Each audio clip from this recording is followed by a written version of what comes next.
We have more liquid gold, oil and gas. We have more liquid gold than any country in the world, more than Saudi Arabia. We have more than Russia. We're going to be paying down debt. We can do things that nobody else can do. Nobody else is going to be able to do it. China doesn't have what we have. Nobody has what we have.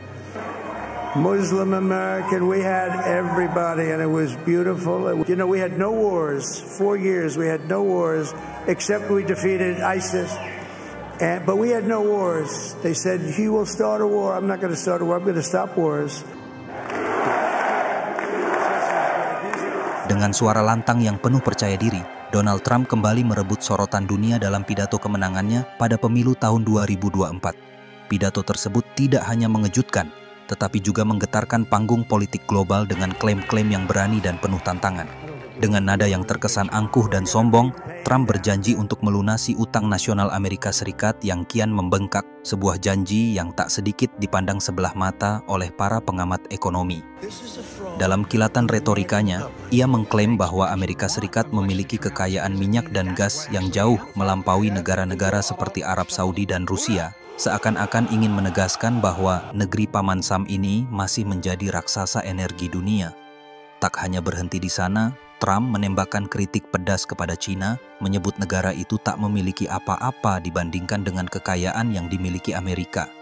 Namun, di tengah-tengah retorika bombastisnya, ia menyisipkan janji yang tak terduga, sebuah janji tentang perdamaian, khususnya kepada umat Muslim, sebuah pesan yang mengejutkan banyak pihak dan menimbulkan tanda tanya besar di balik retorika kerasnya selama ini.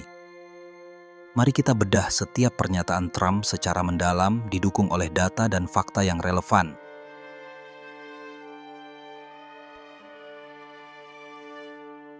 Dengan nada tegas dan penuh optimisme, Trump menyuarakan janji ambisius tentang pelunasan utang yang menggema dalam pidato kemenangannya. Namun demikian, di balik sorak-sorai pendukungnya, tersembunyi kenyataan yang suram dan menantang, di mana utang nasional Amerika Serikat pada tahun 2024 telah melonjak ke angka yang mencengangkan, mencapai 35 triliun dolar atau sekitar 550 ribu triliun rupiah. Di tengah janji pelunasan utang ini, terdapat rintangan besar yang tidak bisa diabaikan, yaitu tingkat bunga yang kini berada di angka 5,5%. Mari kita hitung berapa banyak utang ini bertambah hanya dari bunga yang harus dibayar setiap tahun, dan kemudian kita pecah ke dalam perhitungan bulan, hari, jam, dan bahkan detik.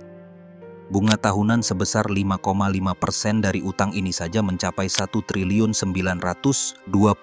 miliar dolar, atau jika kita hitung dalam mata uang kita, sebesar 29.935 triliun 963 miliar 750 juta rupiah. Angka yang begitu fantastis hanya untuk membayar bunga tanpa menyentuh pokok utangnya sama sekali. Namun, mari kita lihat lebih dekat betapa beratnya beban ini bagi perekonomian Amerika Serikat. Jika 1.925 miliar dolar bunga ini kita bagi ke dalam 12 bulan, maka setiap bulannya utang nasional bertambah sebesar 160 miliar 420 juta dolar, setara dengan 2.523 triliun 406 miliar rupiah. Selanjutnya, kita hitung berapa bunga yang menambah utang untuk setiap hari, di mana dalam setahun terdapat sekitar 365 hari. Dalam sehari, Amerika Serikat harus menambah utangnya sekitar 5 miliar 270 juta dolar, angka yang mengejutkan, setara dengan 82 triliun 129 miliar 157 juta 280 ribu rupiah per satu hari. Dan mari kita telusuri lebih jauh, menggali lebih dalam hingga ke jam per jam yang terus berdetak tanpa ampun. Setiap jam, utang Amerika Serikat bertambah sekitar 220 juta dolar. Angka yang mencengangkan, setara dengan 3 triliun 460 miliar rupiah. Bayangkan, dalam rentang waktu yang singkat, hanya dalam 1 jam saja, Amerika harus menanggung beban bunga yang lebih besar daripada anggaran tahunan banyak negara di dunia. Namun, drama ini belum berakhir. Jika kita pecah lagi angka ini hingga ke hitungan detik, kenyataan yang tersingkap menjadi semakin mengguncang. Setiap detik, utang nasional Amerika melonjak sebesar 60.000 dolar atau setara dengan 961.276.030 rupiah. Detik demi detik, jam demi jam, bunga terus bertambah tanpa ampun, seperti pasir di jam pasir yang tak pernah berhenti mengalir. Inilah paradoks yang harus dihadapi Amerika Serikat, sebuah negara adidaya yang setiap detiknya terus tenggelam lebih dalam lautan utang yang tiada bertepi. Janji Trump untuk melunasi utang ini ibarat berlomba melawan waktu, dengan angka-angka yang tak henti-hentinya menghantui seperti detak jantung yang terus berdebar dalam kegelisahan. Klaim Trump bahwa dia akan melunasi utang nasional Amerika Serikat dalam konteks ini tampak sangat ambisius jika tidak ingin dikatakan mustahil. Dalam sejarah modern, Amerika Serikat belum pernah benar-benar melunasi utang nasionalnya, melainkan terus mengelola defisit anggaran dan menambah utang baru untuk menutupi pengeluaran.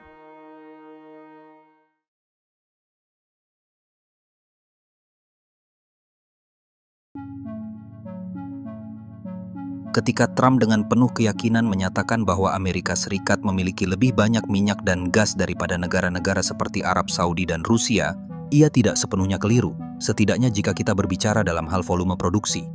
Amerika Serikat memang tercatat sebagai produsen minyak terbesar di dunia, dengan produksi mencapai sekitar 19,4 juta barel per hari. Ini jauh melampaui produksi Arab Saudi yang berada di angka 11,4 juta barel per hari, serta Rusia dengan 11 juta barel per hari. Sekilas, angka-angka ini tampak memperkuat klaim Trump. Namun, klaim ini perlu dilihat dalam perspektif yang lebih luas.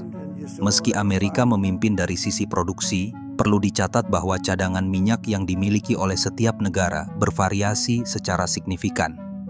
Arab Saudi dan Rusia, misalnya, memiliki cadangan yang jauh lebih besar dan mampu mempertahankan produksi tinggi untuk jangka waktu yang lebih lama.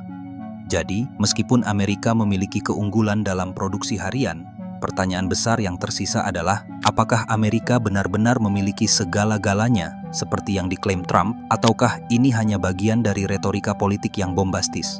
Data dan konteks inilah yang akan kita telusuri lebih dalam untuk mencari kebenaran di balik pernyataan yang penuh kontroversi ini. Faktanya, Arab Saudi menyimpan cadangan minyak terbesar kedua di dunia, mencapai 267,9 miliar barel, hanya kalah dari Venezuela. Sementara itu, cadangan Amerika Serikat sendiri ternyata jauh lebih kecil, hanya sekitar 68,9 miliar barel. Bahkan, Rusia mengungguli Amerika dengan cadangan mencapai 80 miliar barel yang semakin memperkokoh posisinya sebagai salah satu raksasa energi dunia. Kejutan terbesar datang pada tahun 2024 ketika Rusia mengumumkan penemuan cadangan minyak dan gas yang sangat besar di Antartika mencapai sekitar 511 miliar barel, sebuah penemuan yang bisa mengubah peta geopolitik energi global. Jika dilihat dari perspektif ini, jelas bahwa Amerika, meskipun kaya akan produksi, tidak bisa menyombongkan diri memiliki segala-galanya seperti yang diklaim Trump. Kenyataannya, dalam hal cadangan minyak, Amerika tertinggal jauh di belakang para pesaingnya. Klaim Trump ini, alih-alih mencerminkan kekuatan energi Amerika, justru mengungkapkan retorika yang dibalut dengan kepalsuan, memperlihatkan betapa rumitnya realitas di balik jubah kejayaan yang coba ia tampilkan.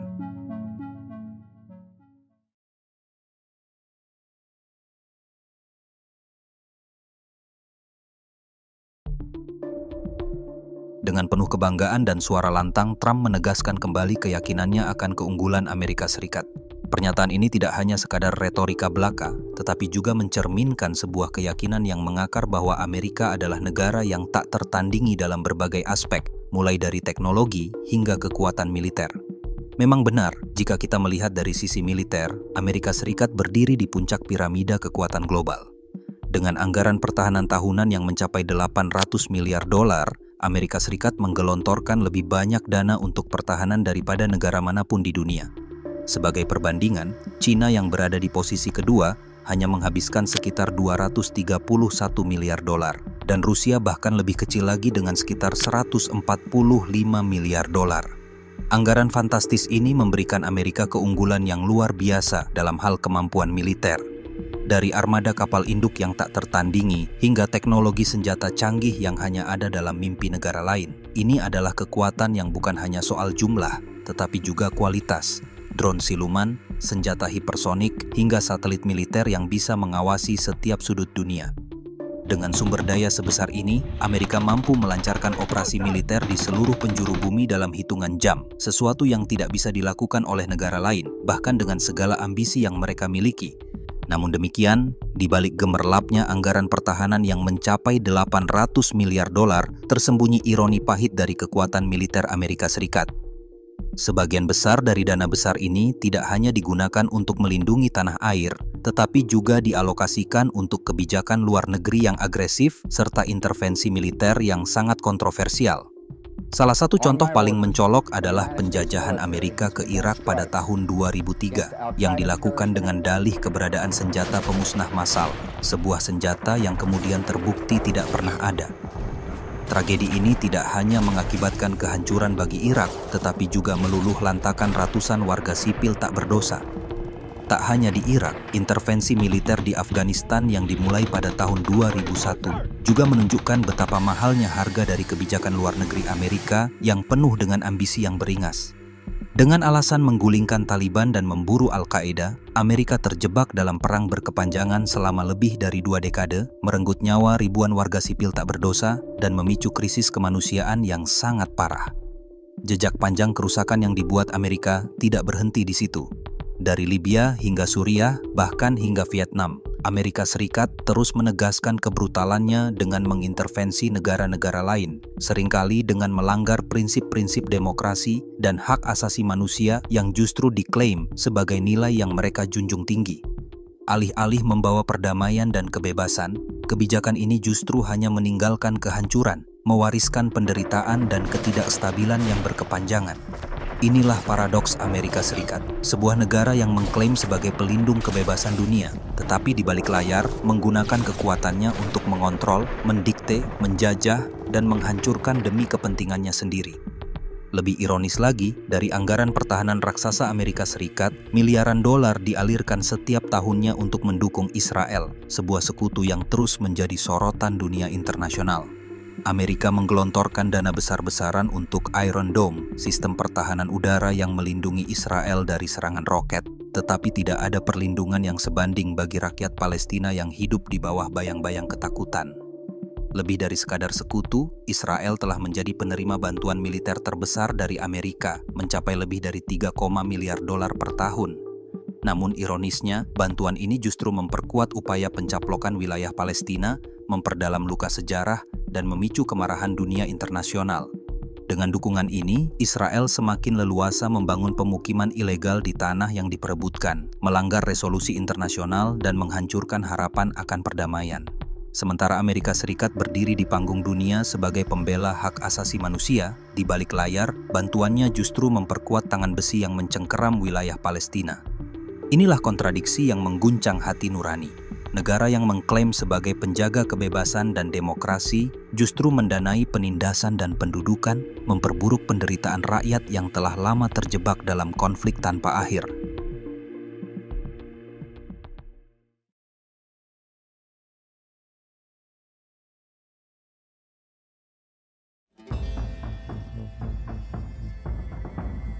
Memang benar bahwa Amerika Serikat tetap menjadi kiblat teknologi dunia.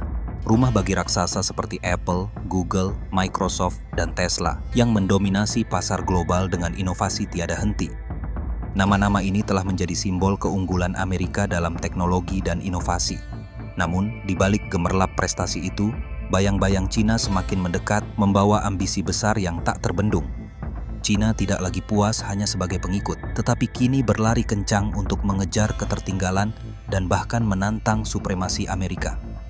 Dengan program ambisius yang mencakup penguasaan teknologi kecerdasan buatan atau AI, 5G, dan manufaktur teknologi tinggi, Cina mempercepat langkahnya menuju masa depan. Negeri tirai bambu ini kini menyumbang hampir 40% dari produksi global semikonduktor, komponen krusial yang menjadi tulang punggung industri teknologi modern. Ini adalah sinyal bahwa Cina tidak hanya berkompetisi, tetapi juga siap menjadi pemimpin baru di dunia teknologi. Dari segi infrastruktur, Amerika Serikat pun mulai tertinggal. Laporan Global Competitiveness Report 2009 dari World Economic Forum menempatkan Amerika di peringkat ke-13 dalam kualitas infrastruktur, jauh di belakang beberapa negara besar, termasuk Cina yang unggul dalam jaringan kereta cepat dan pelabuhan kelas dunia. Sementara rel kereta cepat Cina membentang ribuan kilometer dan pelabuhannya menjadi yang tersibuk di dunia, Amerika masih bergulat dengan infrastruktur usang yang tidak sebanding dengan kecepatan pertumbuhan ekonomi abad ke-21. Dengan demikian, meskipun Amerika Serikat memiliki keunggulan tak terbantahkan di beberapa sektor, klaim Trump bahwa Amerika bisa melakukan hal-hal yang tidak bisa dilakukan negara lain tampaknya perlu dipertanyakan. Dalam dunia yang berubah cepat ini, Cina dan negara-negara lain tidak hanya mengejar, tetapi siap melampaui Amerika dalam beberapa bidang strategis. Inilah realitas baru yang harus dihadapi Amerika, sebuah dunia multipolar di mana kekuasaan dan keunggulan tidak lagi dimonopoli oleh satu negara saja.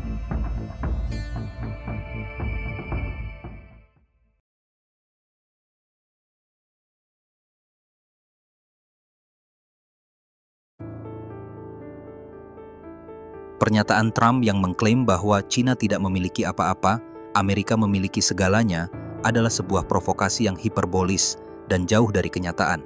Faktanya, Cina telah muncul sebagai salah satu kekuatan ekonomi terbesar di dunia, bahkan menjadi pesaing utama Amerika Serikat di panggung global. Pada tahun 2024, Cina berhasil menjadi ekonomi terbesar kedua di dunia berdasarkan produk domestik bruto nominal dan melampaui Amerika Serikat dalam purchasing power parity, menjadikannya ekonomi terbesar di dunia dari segi daya beli. Cina juga memegang status sebagai eksportir terbesar dunia dengan total ekspor mencapai 2,5 triliun dolar, jauh di atas Amerika Serikat yang hanya mencatat 1,4 triliun dolar. Dari barang elektronik hingga tekstil dan dari komponen industri hingga produk konsumen, Cina mendominasi sektor manufaktur global. Dunia modern bergantung pada produk-produk buatan Cina yang mengalir deras ke pasar internasional, memenuhi rak-rak toko dari Asia hingga Amerika. Namun, meskipun Cina tampak kuat di permukaan, ada retakan halus yang mengancam stabilitas ekonominya. Cina sangat bergantung pada impor energi, dengan cadangan minyak dan gas yang jauh lebih kecil dibandingkan Amerika Serikat atau Rusia. Ketergantungan ini membuat Cina rentan terhadap fluktuasi harga energi global dan ketegangan geopolitik, terutama di Timur Tengah dan Rusia yang menjadi pemasok utama. Selain itu, Cina juga menghadapi tantangan berat berupa perlambatan ekonomi domestik dan ketegangan geopolitik yang terus meningkat, baik di kawasan Asia maupun secara global. Jadi, meskipun Cina menghadapi sejumlah tantangan ekonomi, klaim Trump bahwa Cina tidak memiliki apa-apa adalah retorika kosong yang tidak berdasar. Faktanya, Cina bukan hanya memiliki sesuatu, tetapi banyak hal yang membuatnya menjadi pesaing terkuat Amerika Serikat di abad ke-21. Realitas ini menunjukkan bahwa dunia tidak lagi terpusat pada kekuatan tunggal, melainkan bergerak menuju kompetisi multipolar di mana Amerika harus bersaing keras untuk mempertahankan posisinya.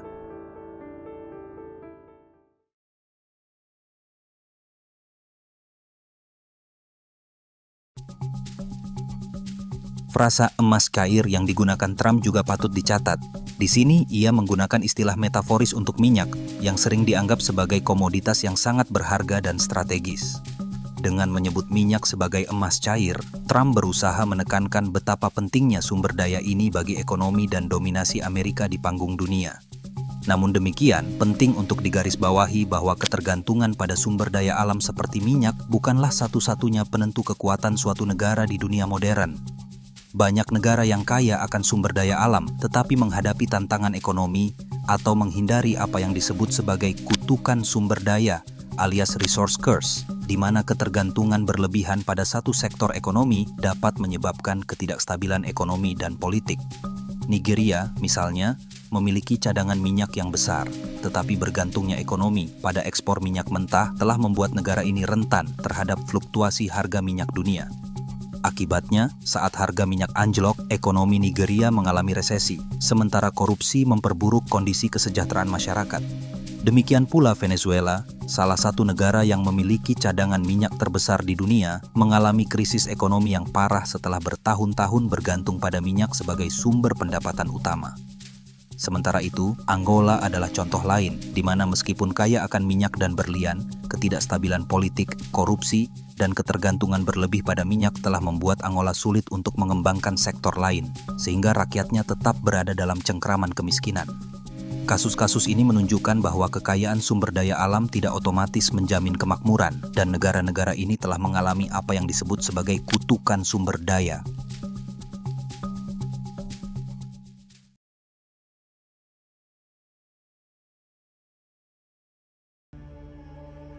Salah satu bagian yang menarik dari pidato Trump adalah pernyataannya yang menjanjikan perdamaian, terutama kepada umat Muslim. Trump tidak secara spesifik merujuk kepada umat Islam dari negara atau wilayah tertentu, tetapi mengingat situasi geopolitik saat ini, kemungkinan besar ini mengacu pada penjajahan yang melibatkan Israel terhadap Palestina. Selama masa kepresidenan Trump sebelumnya untuk periode tahun 2017 hingga 2021, dia dikenal karena kebijakan luar negerinya yang pro-Israel. Di bawah kepemimpinannya, Amerika Serikat memindahkan kedutaannya ke Yerusalem, sebuah langkah yang dikecam oleh banyak negara mayoritas Muslim dan dipandang sebagai pengabaian klaim Palestina atas Yerusalem Timur. Bahkan, Trump turut menengahi Abraham Accords, sebuah perjanjian damai antara Israel dan beberapa negara Arab seperti Uni Emirat Arab dan Bahrain. Namun demikian, janji perdamaian kepada umat Islam dalam pidato ini perlu dilihat dengan skeptis. Kebijakan luar negeri Amerika di Timur Tengah selama beberapa dekade terakhir seringkali dipengaruhi oleh kepentingan strategis dan ekonomi, serta hubungan dekat dengan Israel dan negara-negara Teluk. Janji-janji perdamaian dari Presiden Amerika seringkali tidak sejalan dengan realitas di lapangan, terutama ketika datang ke konflik yang melibatkan Palestina, yang masih berada di bawah pendudukan Israel. Dengan demikian, pernyataan Trump tentang perdamaian, terutama yang ditujukan kepada umat Islam, juga harus dilihat dengan hati-hati. Sejarah kebijakan luar negeri Amerika Serikat di Timur Tengah menunjukkan bahwa kepentingan geopolitik seringkali mendahului upaya nyata untuk mencapai perdamaian. Retorika perdamaian Trump mungkin terdengar menjanjikan, tetapi implementasinya di lapangan akan menjadi tantangan yang lebih besar.